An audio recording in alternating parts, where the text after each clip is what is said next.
Hey guys, my name is Jess McDonald, as you've probably come to expect. Today is the 17th of March and you're tuned in to GameSpot News.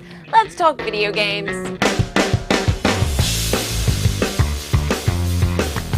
First up, we have some idea of how long the Watch Dogs campaign will be, so you can either rejoice or start writing those angry letters to Ubisoft. The game's creative director, Jonathan Morin, took to Twitter to let gamers know that the average player who roams around a little bit is likely to finish within 35 to 40 hours. He did add, though, that if you happen to be something of a completionist like myself, who's a fan of raiding every ATM and knocking off every side quest, your Watch Dogs playtime is likely to be closer to 100 hours, and that's not even including online play. Next up, all that talk about Titanfall potentially kicking up Xbox One sales has apparently come to fruition, since sales of Microsoft's console have doubled in the UK. The Shooty Bonanza game itself grabbed the top slot in the sales charts, followed by Dark Souls 2, and with that snagged the title for best-selling opening weekend of 2014 so far. According to GFK Chart Track, who look at things like numbers and trends so you don't have to, Titanfall contributed heavily to increased console sales, with 70% of all Xbox One sales being the bundle that included the hardware and the game.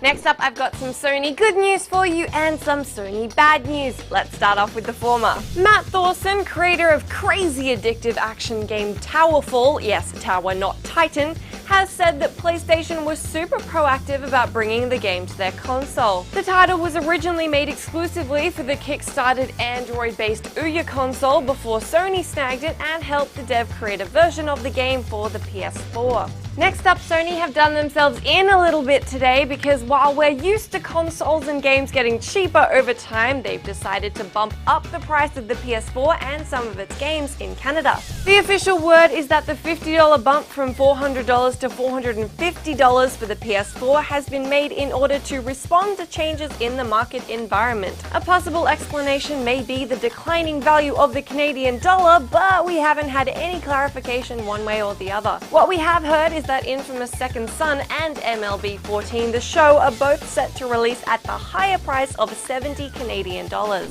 Do you reckon this is super uncool of Sony, and do you think there will be any backlash? You can let me know what you think in the comment section down below, or you can do so on my Twitter where I'm at Jess McDonald. That is all the stuff that I've got for you today, but thanks for joining me again, and I do hope to see you tomorrow.